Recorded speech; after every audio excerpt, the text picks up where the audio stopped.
Sam Howell on the ground? Well, a lot of don't recognize Sam Howell. They will after Sunday, then down in the Cowboys. Check listings for the game here only on Fox. I thought it was odd that the Chiefs got 19 points from Harrison Butker, but Travis Kelce knows more about football than I do. I admit that. And he saw something that made him think the offense is back. Take a listen. Man, I'll tell you what, man, that was a fun game to be a part of. It's probably the first game I've had in a while where the energy felt right on the sideline, the excitement for everybody's success, not just out there trying to do your job. And guys were making plays. Guys were comfortable out there. Offensively, it felt like we caught a rhythm there. And it all kind of started with that offensive line. I mean, those five guys came together and made it a statement that we were going to control the line of scrimmage. That's a current clip, Dust.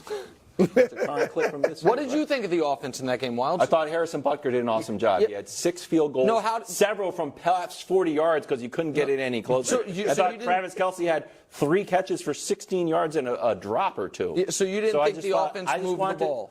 Dude, I just wanted to double check that was from this year. No. You're being what you call like it was from last year. So you didn't think, and I know, listen, you and Josh grind in the All-22. You didn't think the Chiefs moved the ball in that game? I thought they... Because that's what he's talking about. I thought it moved to a certain point and then they stalled. Yeah, absolutely. And I don't think that's... If your plan is to go to cross-country and you're like, we're in Utah, this is good enough. No, but their plan was to get to Utah. Their plan was to win the game. Okay. And nice. Here's... I'll just tell you what he's saying, because he's right. They punted the ball once. They averaged 7 yards per play, which I think Coach will attest. That is a great number under any circumstances, much less against a team and a D coordinator that historically has a bit had your number and is playing for their playoff lives. We ran the graphic of how bad the Bengals defense was. Okay, that's great. That's great. And yet I didn't hear anybody on this show saying, and because of that, the Chiefs are going to blow them out. This is the same thing that happened after the Patriots game.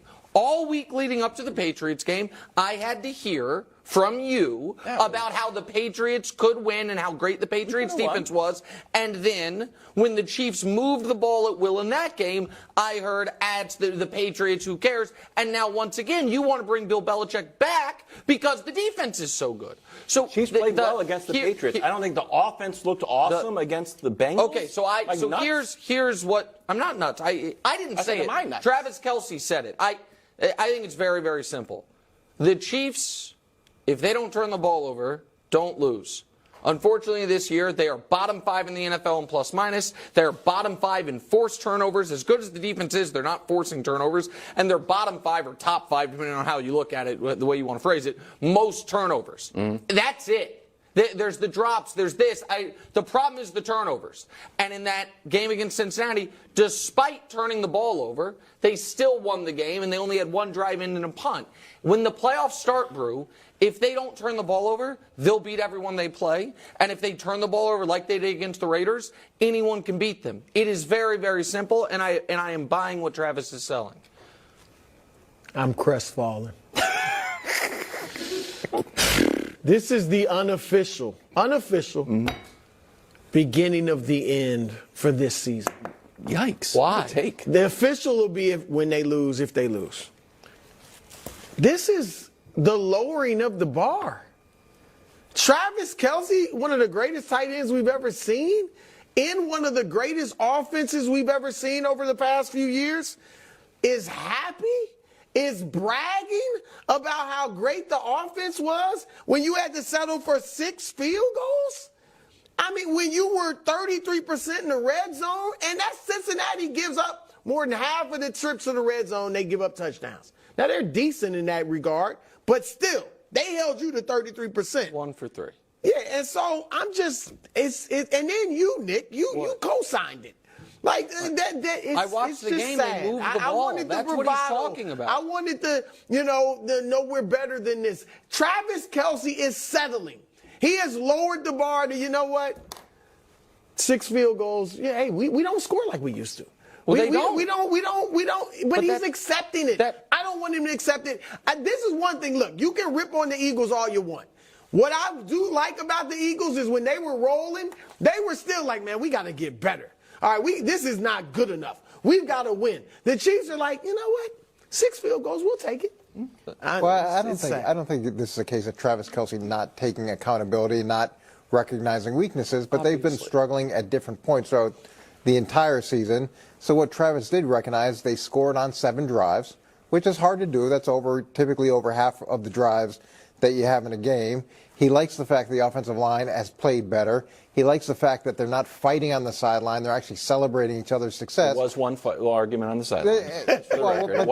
It wasn't a no argument game. But that's kind of like the red zone. It's like one argument. Okay, but that also was the defense. Lowering of the bar. Okay, but it was also you're out tweeting that MVS was like this, and you said that MVS deserves to be benched. But what does that? Hold on. Because if you're talking about there's no arguments or bad vibes, you said the vibes are so bad you would have benched MVS. I'm not on the team. I know that you think I am. I'm not a member of the team. I'm just saying the vibes are not immaculate when the guy's showing them up. I didn't like it. Okay. The people who were actually on lowered the bar. The people who were actually on the team, that is not God dog it. What you can't do is misrepresent what he's saying. He's talking about the offense. The argument on the side was Willie Gay yelling at the D-line. Yeah. Me being upset with MVS when Mahomes' response to it was to immediately throw him the ball again means despite what I tweeted from my house in Harlem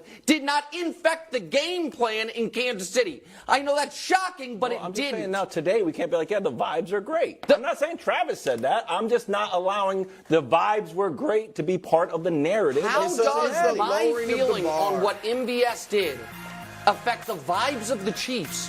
What are you talking about?